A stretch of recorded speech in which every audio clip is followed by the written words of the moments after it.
I'm really enjoying the show, Deborah. I mean, I'm going to ask about what it was like for you to return to a familiar world, but as a completely new character. Did you have to treat this like it was a kind of entirely new project to make sense of it? Or was that quite hard when it has that same feel and the same team behind the first season? Yeah, it was very, very hard to separate. It was a challenge that I was up for. I've been very intentional throughout my career playing characters that are very different from each other. But I never thought that I would do something like this where I would come back to the same show in a completely different character.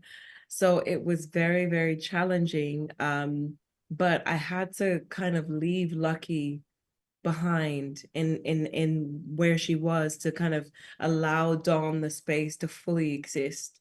And yeah, that was challenging, it was a process, but I'm really, really glad I did it. It was felt like fun, to be honest. Yeah, so it's a unique experience in many ways. But I was going to ask about what it was like what it is like for you as an actor to film horror, because it feels like an especially exposing genre for actors. Because to show fear is the most vulnerable emotion, really, and you can display. I just wondered about doing that on screen and the kind of challenges that come with it. Yeah, you know what? I think fear is the most vulnerable. I think that love is also the most Mm. vulnerable as an actor.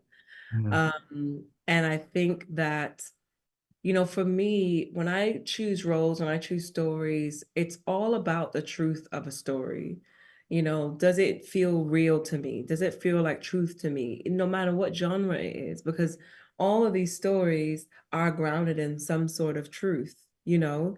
And this for me felt very real, in spite of the heightened elements of horror. It felt very real to me. So I was like, I'll sign up.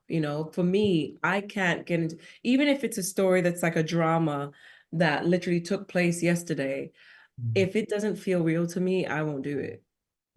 So yeah, that it doesn't feel separate than the vulnerability it takes to play a character that's in love. It doesn't feel different than the vulnerability it takes to play a character that, is going for a dream that they just can't quite get.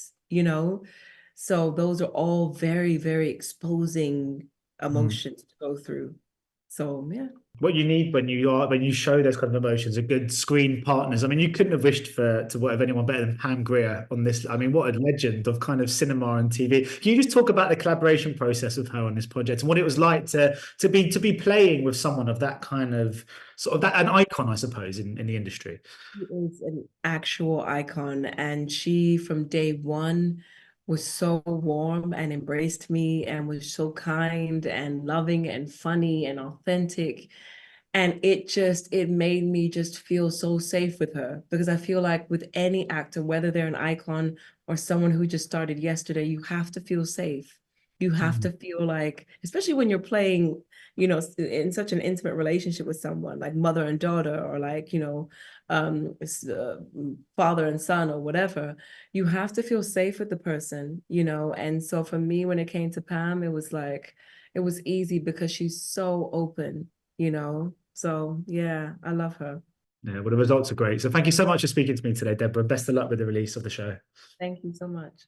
Ladies and gentlemen, you're watching Hey You Guys! Hey, you guys! Hey, you guys! Hey, that's what they all say. Hey, you guys! Hey, you guys!